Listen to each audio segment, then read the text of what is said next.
Friends देख पा रहे हैं कि यहाँ पे बिहार एसएससी की तरफ से एक बहुत बड़ा वैकेंसी निकल के आ रहा है। फ्रेंड्स बता दें कि यहाँ पे जो कि बिहार स्टाफ सिलेक्शन कमीशन की तरफ से बहुत बड़ा वैकेंसी इसको कह सकते हैं। फ्रेंड्स नंबर अगर देखिएगा तो फ्रेंड्स आप भी हैरान हो जाएगा, क्योंकि बहुत दिनों से ये पेंडिंग था और लगभग ये 4 से 5 साल के बाद फ्रेंड्स इतना बड़ा वैकेंसी जो कि बिहार एसएससी के माध्यम से आया है। तो इसमें बताएंगे कि फ्रेंड्स आपका क्या क्या लेवल रहने वाला है, कौन कौन पद पे आपका वैकेंसी निकला है और कितना वैकेंसी टोटल है, और उसके बाद बता दें फ्रेंड्स उसमें योग्यता क्या लगेगा, फ्रेंड्स उसका एज लिमिट क्या रहेगा, फिर एग्जाम पैटर्न क्या रहेगा, जो भी आपको इसमें डाउट होगा हम सारा कुछ क्लियर करने वाले हैं। तो फ्रेंड्स इस वीडियो में आप बने रहिए। फ्रेंड्स यहाँ पे जो टोटल सीट होने वाला है 11,098, यानी कि देख सकते हैं कि बहुत बड़ा एक लेवल का जो कि वैकेंसी निकल के आ रही है। तो फ्रेंड्स इस वैकेंसी को बारे में हम पूरा विस्तार से समझेंगे, आपको कोई भी डाउट हम रहने नहीं देंगे। फ्रेंड्स अगर आपको कोई भी डाउट रहता है तो फ्रेंड्स आप हमें कमेंट जरूर कीजिएगा। नोटिफिकेशन यहाँ पे जारी कर दिया गया है, तो हम नोटिफिकेशन को समझते हैं और कब से आवेदन भी होगा ये भी आपको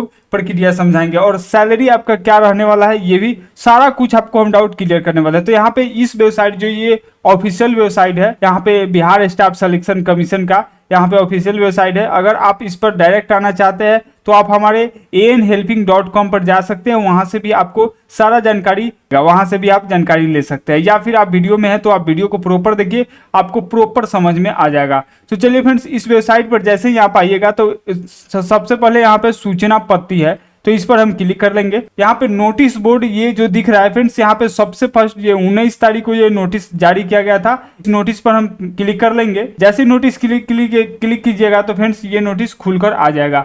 जैसे कि आप लोग जानते हैं फ्रेंड्स, हम इस नोटिस को फ्रेंड्स यहाँ पे थोड़ा सा हाईलाइट कर लिए हैं, क्योंकि इसमें कुछ ज़्यादा ही पद है और कुछ ज़्यादा ही कुछ सारा कुछ आपको प्रॉपर समझाने के लिए हम पहले से हाईलाइट करके रखे हैं, इसलिए कि कोई स्टेप मिस्टेक ना हो। ठीक है फ्रेंड्स, आप देख सकते हैं कि अभी जो समय मेरा हो रहा है 1:47 हो रहा है फ्रेंड्स, रात के 1 बज रहा है, लगभग 2 बजे। तो आपके लिए फ्रेंड्स बहुत मेहनत कर रहे हैं हम लोग, तो आप चैनल को जरूर सब्सक्राइब कीजिएगा और एक कमेंट जरूर कीजिएगा। ठीक है फ्रेंड्स, अगर कमेंट करते हैं तो हमें लगता है कि हाँ आप एक्टिव हैं, बताते हैं। यहाँ पे ये बताया जा रहा है कि बिहार कर्मचारी आयोग यानी कि BSSC के माध्यम से ये जो कि नोटिस जारी किया गया है। अब बात कर लेते हैं फ्रेंड्स ये किस स्तरीय रहने वाला है, तो इंटर स्तरीय ये रहने वाला है, जो कि यहाँ पे साफ साफ लिखा हुआ है इंटर स्तरीय। ठीक है, अब बात कर लेते हैं कि आवेदन का जो डेट है यहाँ पे बताया गया है कि 27 तारीख से 27/9/2023 से लेकर आपको 11/11/2023 तक रहने वाला है।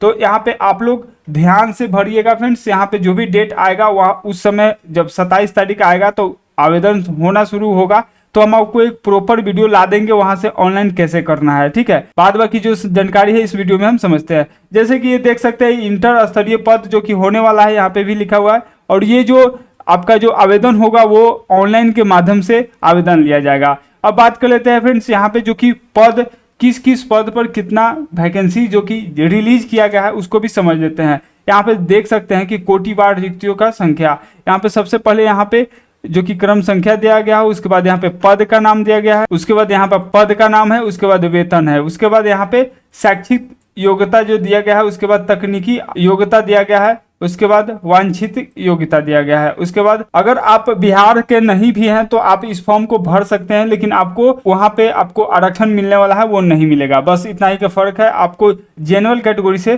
फाइट करना होगा। तो यहाँ पे जो कि कैटेगरी वाइज दिया गया है, तो यहाँ पे देख सकते हैं ये जनरल है। उसके बाद यहाँ पे EWS जो कि EWS बनाया जाता है उनके लिए है, और ये हो गया आपका OBC के लिए, और ये हो गया EBC के लिए, और यहाँ पे हो गया SC के लिए और ST के लिए। ठीक है, और यहाँ पे पिछड़ा वर्ग महिला के लिए एक अलग बनाया गया है जो कि टेबल यहाँ पे देख सकते हैं, महिला के लिए अलग है, और कुल महिला के लिए अलग पद है।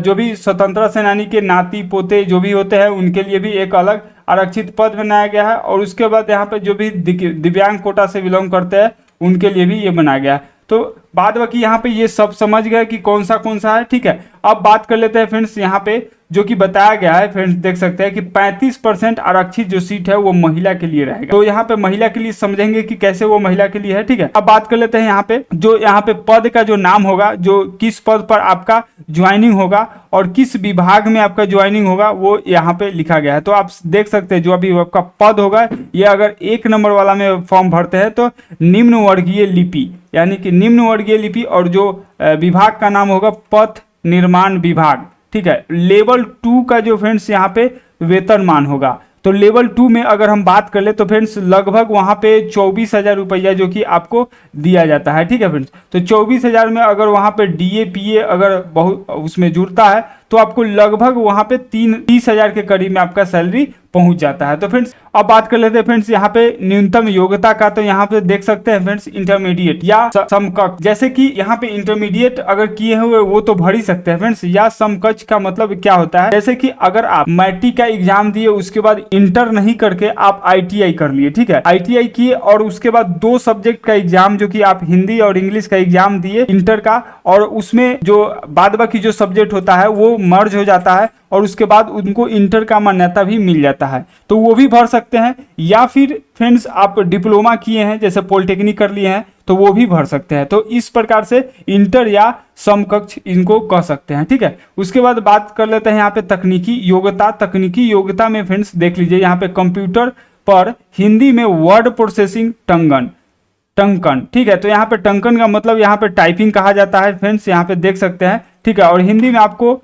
टाइपिंग आना चाहिए तब इस पद के लिए एलिजिबल है। और यहाँ पे देख सकते हैं कि अपना कोटि बार देख सकते हैं कि कौन सा हम EBC में आते हैं कि OBC में आते हैं कि ST में आते हैं, उसके हिसाब से अपना सीट देख लीजिएगा। जैसे कि यहाँ पे OBC महिला के लिए 2 गो सीट है। अब कुल जो पद होगा यहाँ पे 38 पद होने वाला है। और फ्रेंड्स बता दें कि 35% जो आरक्षण महिला का दिया गया है, तो महिला का जो ये जो सेक्शन दिख रहा है फ्रेंड्स, ये स्पेशल महिला के लिए बनाया गया है, ठीक है, महिला के लिए ये स्पेशल बनाया गया है। तो आप लोग इसको ध्यान से देखिएगा, महिला के लिए तो बहुत ही बड़ा अपॉर्चुनिटी समझिए फ्रेंड्स, क्योंकि 35% आरक्षण वहाँ पे महिला को दिया जा रहा है। अगर वो टाइपिंग वगैरह ढंग से करती है तो उनको जॉब एकदम आसानी से मिलने वाला है। तो यहाँ पे देख सकते हैं। उसके बाद यहाँ पे सीट देख सकते हैं, यहाँ पे जो स्वतंत्रता सेनानी से जो बिलोंग करते हैं, नाती पोते जो भी है वो यहाँ पे देख सकते हैं। उसके बाद यहाँ पे जो विकलांग कोटा से बिलोंग करते हैं उनके लिए ये सीट दिख रहा है। अब बात कर लेते हैं फ्रेंड्स यहाँ पे इसी प्रकार से जो कि आपको भिन्न भिन्न प्रकार का यहाँ पे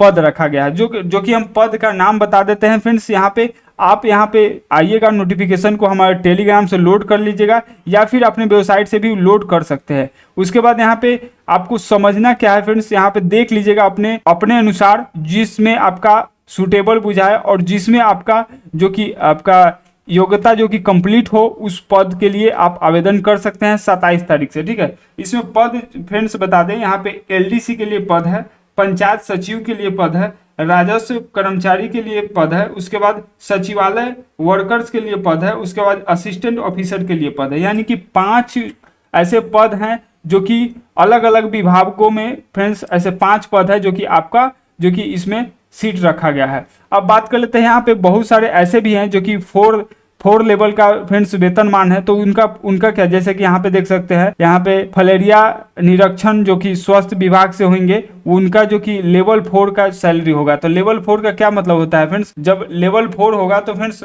वाकई में मतलब लेवल 2 से ज्यादा होगा, तो उनका लगभग 40 से 45 हजार के करीब में सैलरी रहने वाला है। यहाँ पे इनका भी इंटरमीडिएट होगा और विज्ञान होना चाहिए, ये स्पेशल यहाँ पे इसके लिए डिक्लेयर किया गया है। और पद के अनुसार अपना देख सकते हैं जो कि टोटल पद है 69 पद है। अब बात कर लेते हैं, यहाँ पे देखिए फ्रेंड्स सबसे ज्यादा जो सीट है उसके बारे में हम जिक्र कर लेते हैं। जैसे कि यहाँ पे देख सकते हैं कि राजस्व कर्मचारी यानी कि राजस्व एवं भूमि सुधार विभाग, जैसे कि आप लोग कर्मचारी जानते हैं, कर्मचारी LDC के अंतर्गत आता है। तो कर्मचारी के लिए बहुत ज़्यादा ही सबसे ज़्यादा पद जो कि कर्मचारी के लिए रखा गया है। लेवल 2 के लिए यहाँ पे सैलरी वेतन है और उसके बाद यहाँ पे इंटरमीडिएट जो कि पास है वो भर सकते हैं। देख सकते हैं कि यहाँ पे जो सीट रखा गया है 3559, टोटल सीट जो है 3559 है। और फीमेल के लिए बात कर ले तो यहाँ पे 1055 है। और वहीं पे बात कर लेते हैं जो कि स्वतंत्रता सेनानी के बारे में, तो यहाँ पे उनका 73 है। और विकलांग कोटा में यहाँ पे देख सकते हैं कोटी बाई यहाँ पे दिया गया है। पंचायत सचिव नाम होगा उनका और पंचायतीय राज विभाग से ये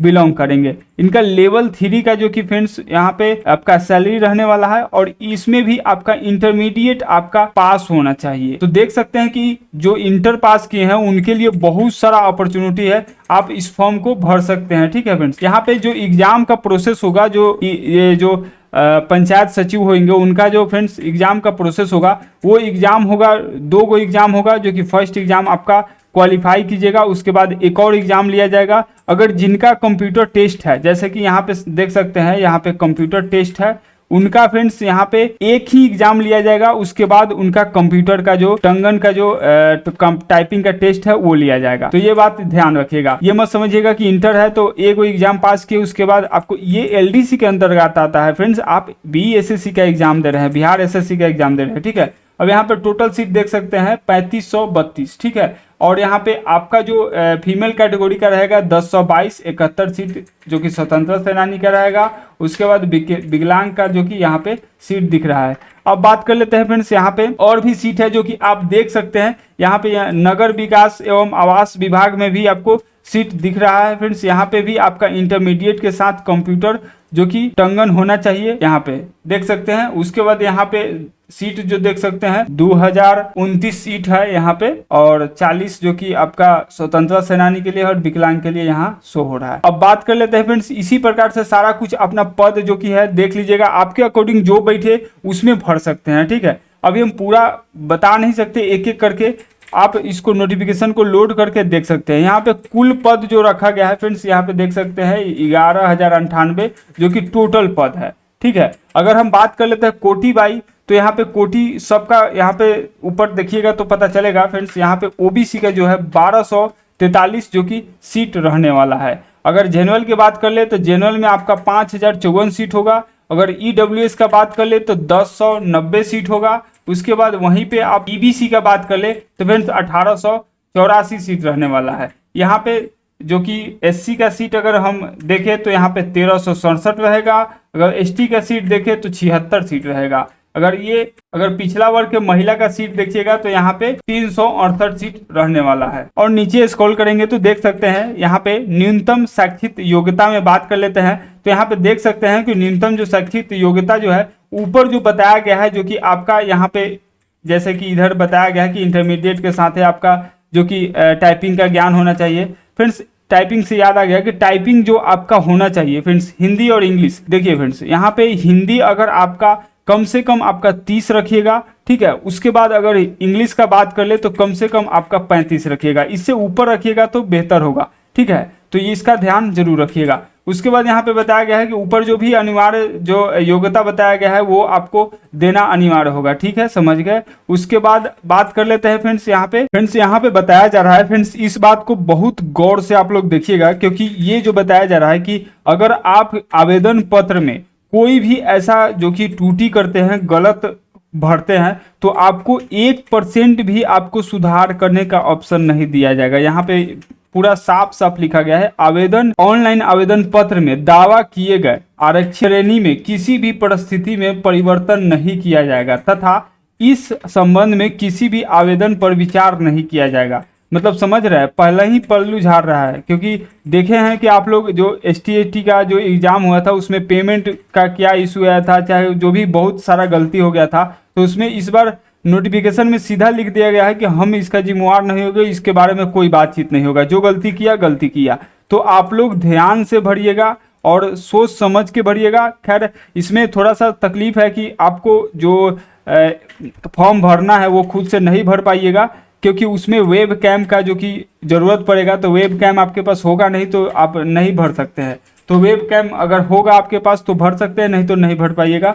तो जब भी आप साइबर कैफे में जाए तो आप उसको बारीकी से देखिएगा, तभी जाके आप सबमिट करने के लिए उनको अलाउ दीजिएगा, ठीक है। अब यहाँ पे बात कर लेते हैं फ्रेंड्स, जैसे कि यहाँ पे ST/SC के लिए कुछ बताया गया है फ्रेंड्स। यहाँ पे उनके लिए फ्रेंड्स जो डॉक्यूमेंट होगा वो वहाँ पे जाति और आवासीय, ठीक है, जाति और आवासीय उनका मान्य मतलब लिया जाएगा, नहीं होगा तो नहीं भर पाएंगे वो। और बताया जा रहा है कि इसके संबंधित जो भी जाति और प्रमाण पत्र है वो काउंसलिंग में प्रस्तुत करना अनिवार्य होगा। तो आप लोग ध्यान से जिस भी जाति और आवासीय को अपलोड कर रहे हैं उसको आपको रख लेना है ढंग से, और काउंसलिंग के समय जब आपका सिलेक्शन प्रोसेस होगा, काउंसलिंग होगा, तो उस समय आपको वो देना पड़ेगा। उसी प्रकार से फ्रेंड्स यहाँ पे OBC और EBC के लिए भी आपको बताया गया है, देख सकते हैं कि आप OBC और EBC में आप निर्गत जो कि क्रीमी लेयर और रहित क्रीमी लेयर प्रमाण पत्र मान्य होगा। तो आप लोग नॉन क्रीमी लेयर को बनवा लेंगे, अगर अभी तक नहीं बनवाए हैं, अभी नहीं है तो बनवा लीजिए। और यहाँ पे ये भी बताया गया है फ्रेंड्स, यहाँ पे देख सकते हैं जो कि 1 ईयर मतलब 1 साल अधिक पुराना क्रीमी लेयर प्रमाण पत्र स्थिति स्थिति में अगर आपका 1 साल से ज़्यादा अगर क्रीमी लेयर का हो गया है, 1 ईयर से ज़्यादा अगर हो गया है फ्रेंड्स, तो आपको ये पत्र जो होगा, ये पत्र जो होता है, ये जो XVII लेवल का जो पत्र होता है, इसको 100 घोषणा पत्र आपको अपलोड करना होगा। तो फ्रेंड्स आप लोग इसके बारे में जरा सा भी मत सोचिए, ठीक है। आप लोग जाकर अभी फ्रेंड्स आप लोग जाकर जाति आवासीय आय, ठीक है, जाति आवासीय आय, और जो भी कैटेगरी से बिलोंग करते हैं, जिनका अगर OBC और EBC बिलोंग करते हैं, तो वो लोग जाकर EWS, अगर EWS से है तो EWS बनवा लीजिए, और अन्यथा आप नॉन क्रीमी लेयर बनवा लीजिए, ठीक है। क्योंकि नहीं बनवाइएगा तो फ्रेंड्स उस समय ये फॉर्म आपको अपलोड करना होगा और बहुत ज़्यादा समस्या होने वाला है। अभी भी समय है, आज 20 तारीख है फ्रेंड्स, आप लोग जाकर बनवा लीजिए। लगभग अगर छोड़ दीजिएगा ऐसे ऑनलाइन करके तो 13 दिन में आ जाता है, अभी बहुत सारा समय है, तो आप लोग ध्यान रखिएगा, ये बनवा लीजिएगा। और वो काउंसलिंग में भी आपको देना पड़ेगा, यहाँ पे साफ साफ लिखा गया है कि वो काउंसलिंग में आपको देना पड़ेगा। अब बात कर लेते हैं कि आरक्षित कोटा का जो दावादार है, जैसे कि महिला, जो उनका जो महिला है, अगर वो उनका विवाह हो गया है, शादी हो गया है, तो वो जाति प्रमाण पत्र या फिर नॉन क्रीमी लेयर वो कहाँ से बनवाएंगे। तो फ्रेंड्स बता दें कि साफ साफ यहाँ पे लिखा गया है कि पिता के नाम एवं पता से निर्गत होना चाहिए, यानी कि उनका जो मायके होगा उनके पापा के नाम से फ्रेंड्स यहाँ पे उनका जाति या फिर आपका क्रीमी लेयर बनाया जाएगा पति के नाम और पता से, ठीक है। यहाँ पे साफ साफ लिख दिया गया है, तो इस बात से आप लोग थोड़ा सा भी घबराना नहीं है, नोटिफिकेशन जो भी पढ़े हैं वो एकदम समझ जाइएगा। अब बात कर लेते हैं दिव्यांग कोटा के। दिव्यांग कोटा के लिए यहाँ पे सारा कुछ जो कि आपको बताया गया है, जो भी आपका होता है। अब बात कर लेते हैं स्वतंत्रता सेनानी वाले के लिए, वो भी यहाँ पे गाइडलाइंस लिखा गया है, अगर है तो ये नोटिफिकेशन को बारीकी से पढ़ लेंगे, ठीक है। उसके बाद यहाँ पे बताया गया है कि जब भी आप आवेदन कीजिएगा तो ऑनलाइन के समय जो भी आप प्रमाण पत्र आप दे रहे हैं और नंबर या तिथि या उनके समक्ष जो भी पदाधिकारी वो पास किए हैं, जैसे कि आप जाति बनवाते हैं तो वहाँ पे CO लेवल का होता है तो वहाँ के CO का नाम रहता है, ठीक है, या RO लेवल का है तो RO का नाम रहता है और डेट रहता है, तो वो भी आपको अंकित करना अनिवार्य होगा, यहाँ पे वो लिखा गया है, ठीक है। अब बात कर लेते हैं फ्रेंड्स डॉक्यूमेंट वेरिफिकेशन में। फ्रेंड्स डॉक्यूमेंट वेरिफिकेशन के समय ऑनलाइन में जो भी आप दिए होंगे वो आपको प्रस्तुत करना अनिवार्य होगा, और अगर उसमें कोई भी त्रुटि आता है तो आपको वहां पे छांट भी दिया जा सकता है। तो इस बात का ध्यान रखिएगा कि जो भी आपके डॉक्यूमेंट भरे हैं वो डॉक्यूमेंट आपसे भुलाना नहीं चाहिए जब तक आपका सिलेक्शन हो नहीं जाता है। फ्रेंड्स ये जो आपका बिहार SSC है जो बहुत स्लो प्रोसेस है, लेकिन शायद हो सकता है कि इलेक्शन के वजह से हो सकता है कि जल्दी काम हो जाए, क्योंकि इलेक्शन सर पे है इसीलिए। अब बात कर लेते हैं उम्र सीमा का।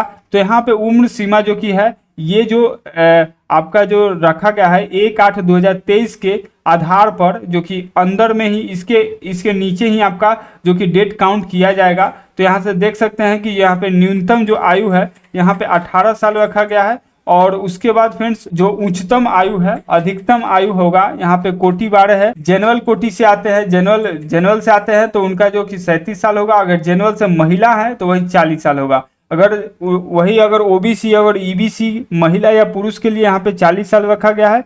अगर बात कर लेते हैं फ्रेंड्स ST/SC का, अगर महिला या पुरुष हो तो उनके लिए 42 साल उम्र रखा गया है। अब बात कर लेते हैं यहाँ पे फ्रेंड्स ऑनलाइन फी के लिए जो कि कितना रखा गया है। तो फ्रेंड्स यहाँ पे जो फी होने वाला है फ्रेंड्स देख सकते हैं, यहाँ पे सामान्य वर्ग के लिए एवं पिछड़ा वर्ग, अत्यंत पिछड़ा वर्ग, EBC, OBC और जनरल तीनों के लिए यहाँ पे रखा गया है 540 रुपए, ठीक है, 540 रुपए रखा गया है। और फ्रेंड्स बता दें कि इसमें जो होगा आगे चल के जो टैक्स लगेगा उसमें उसका पेज चार्ज और गेटवे चार्ज लगेगा, उसका टैक्स अलग से जुड़ेगा। तो हो सकता है कि ये आपको 20 से 25 रुपया और इस पे जोड़ लेना होगा, ठीक है। अब बात कर लेते हैं अगर ST/SC बिहार के निवासी है तो उनको 135 रुपया देना पड़ेगा। अगर विकलांग कोटा से आते हैं तो उनका भी 135 रुपया देना होगा, उस ऊपर से प्लस GST वगैरह जो भी है वो देना होगा। अगर वही बात कर लेते हैं अगर अन्य किसी राज्य के महिला या पुरुष जो भी हैं उनको टोटल पैसा लगेगा 540 रुपया और प्लस GST, ठीक है।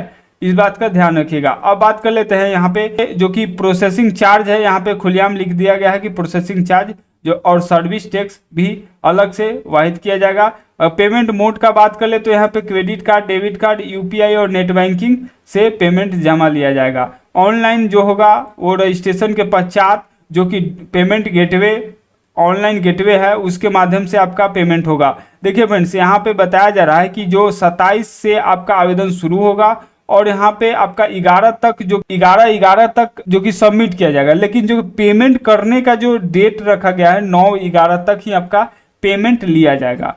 तो पहले पेमेंट बंद कर दिया जाएगा, उसके बाद फ्रेंड्स आपका आवेदन सबमिट भी बाद में कर सकते हैं। तो हो सकता है कि पहले ही पेमेंट ले, इसलिए ये आपका 9 तक रखा गया है। यहाँ पे एक और बात जान लेते हैं फ्रेंड्स, यहाँ पे सिलेक्शन प्रोसेस का क्या रूल है। तो देखिए फ्रेंड्स, सिलेक्शन प्रोसेस में बताया जा रहा है कि यहाँ पे जो भी यहाँ पे वस्तुनिष्ठ प्रश्न जो होगा उसमें फ्रेंड्स चयनित जो प्रोसेस होगा, यहाँ पे जितना भी आपका जो सिलेक्शन होगा इसमें फर्स्ट में जो भी एग्जाम देंगे उनका जितना पद है फ्रेंड्स उससे 5 गुना को वो पास करेगा, ठीक है, उनको चयनित करेगा 5 गुना। यानी कि अगर 11,098 है तो फ्रेंड्स हम बता दें कि वहाँ पे आपका जो भी सिलेक्शन जो होगा वो फर्स्ट एग्जाम में पास कितना को कराएगा, 11 में 5 से गुना कर दीजिए तो यहाँ पे 55 से 60,000 का बीच में वहाँ पे फर्स्ट एग्जाम को पास करवाएगा, ठीक है। उसके बाद यहाँ पे लिखा हुआ है, आप नोटिफिकेशन आप पढ़ लीजिएगा, ठीक है। उसके बाद फ्रेंड्स बात कर लेते हैं यहाँ पे जैसे कि जो सिलेबस होने वाला है, यहाँ पे सामान्य अध्ययन, सामान्य विज्ञान एवं मैथ, उसके बाद मानसिक क्षमता जांच जैसे रीजनिंग वगैरह हो गया। उसके बाद फ्रेंड्स यहाँ पे देख सकते हैं ये जो कि आपका विषय जो होगा, यहाँ पे जो कौन कौन से सब्जेक्ट और कौन से टॉपिक से पूछा जाएगा ये भी यहाँ पे दिया गया है। अब बात कर लेते हैं जो कि फ्रेंड्स यहाँ पे आपका कितना मार्क्स आना चाहिए तब जाके आप एक पास होने के, यहाँ पे जो नंबर बेसिस बात कर ले फ्रेंड्स, यहाँ पे कितना नंबर आएगा तो आप पास माने जाएंगे। तो यहाँ पे देखिए, यहाँ पे सामान्य वर्ग के लिए यहाँ पे 40% दिया गया है। उसके बाद यहाँ पे पिछड़ा वर्ग के लिए 36.5, उसके बाद अत्यंत पिछड़ा वर्ग के लिए 34%, उसके बाद यहाँ पे ST/SC के लिए 32%, महिला के लिए भी 32 है, दिव्यांग के लिए भी 32% है। देखिए फ्रेंड्स, अब बात कर लेते हैं यहाँ पे जो कि डेट जो है यहाँ पे शो हो रहा है, लास्ट डेट और स्टार्ट डेट यहाँ पे शुरू में ही हम बता दिए थे। अब बात कर लेते हैं फ्रेंड्स, यहाँ पे लाइव फोटो लिया जाएगा। अभी जब भी आप फॉर्म भरने जाइएगा तो वहाँ पे लाइव फोटो आपको खिंचवाना होगा, ठीक है। अपलोड करने का ऑप्शन नहीं है, वहाँ पे लाइव फोटो खिंचाएगा। यहाँ पे जो फ्रेंड्स एग्जाम होने वाला है वो 150 नंबर का आपका एग्जाम रहेगा, ठीक है। और वहाँ पे एक क्वेश्चन का जो अंक होगा वो 4 नंबर का होगा, जो कि आपको गलती अगर होता है, अगर क्वेश्चन गलती होता है तो 1 नंबर काट लिया जाएगा, ठीक है। टोटल जो आपका घंटा होगा जो कि एग्जाम का ड्यूरेशन होगा वो आपका 2 घंटा 15 मिनट का एग्जाम लिया जाएगा। और ये हिंदी और इंग्लिश मीडियम दोनों में आपसे एग्जाम लिया जाएगा, अगर जिसमें आप सक्षम है वो आप एग्जाम दे सकते हैं। अब फ्रेंड्स एक और बात बता दें आपको, जैसे कि यहाँ पे जान रहे हैं कि आप कोई भी पेमेंट करते हैं और वहाँ पे आपका जो कि unsuccessful payment transaction status fail या ट्रांजेक्शन फेल पेंडिंग, अगर ये सब लिख कर आता है तो आपका कोई जिम्मेवारी नहीं है, नेट बैंकिंग या जो भी है उससे कोई जिम्मेवारी नहीं है। यहाँ पे सीधा बताया गया है कि उत्तराधिक नहीं होंगे। अगर कोई पेमेंट करते हैं, अगर फंस जाता है तो वो गया। यहाँ पे देख रहे हैं ना सब, यहाँ पे पहले ही बता दिया गया है कि आपका पेमेंट फंसेगा, आप समझिए, ठीक है। और उसके बाद फ्रेंड्स यहाँ पे जो भी होगा प्रीव्यू आप देख लीजिएगा ढंग से। यहाँ पे साफ साफ लिखा गया है कि इसमें सुधार नहीं किया जाएगा, सबमिट होने के बाद कोई सुधार नहीं कर सकते हैं। तो फ्रेंड्स ये था आपका टोटल इन्फॉर्मेशन, एक एक करके हमने समझा दिया। अब भी फ्रेंड्स अभी भी कोई डाउट रहता है आपको तो आप हमें कमेंट सेक्शन में जाकर कमेंट कर सकते हैं, ठीक है फ्रेंड्स। तो फिर मिलेंगे जब ये फॉर्म आवेदन शुरू होना हो जाएगा तो आपको हम एक प्रॉपर वीडियो बना देंगे वहाँ पे ऑनलाइन कैसे करना है, ठीक है। अब बात कर लेते हैं फ्रेंड्स, अगर अभी आप चैनल को सब्सक्राइब नहीं किए हैं तो प्लीज़ चैनल को सब्सक्राइब कर लीजिए, ठीक है फ्रेंड्स। फिर मिलेंगे एक नया वीडियो के साथ, तब तक के लिए जय हिंद।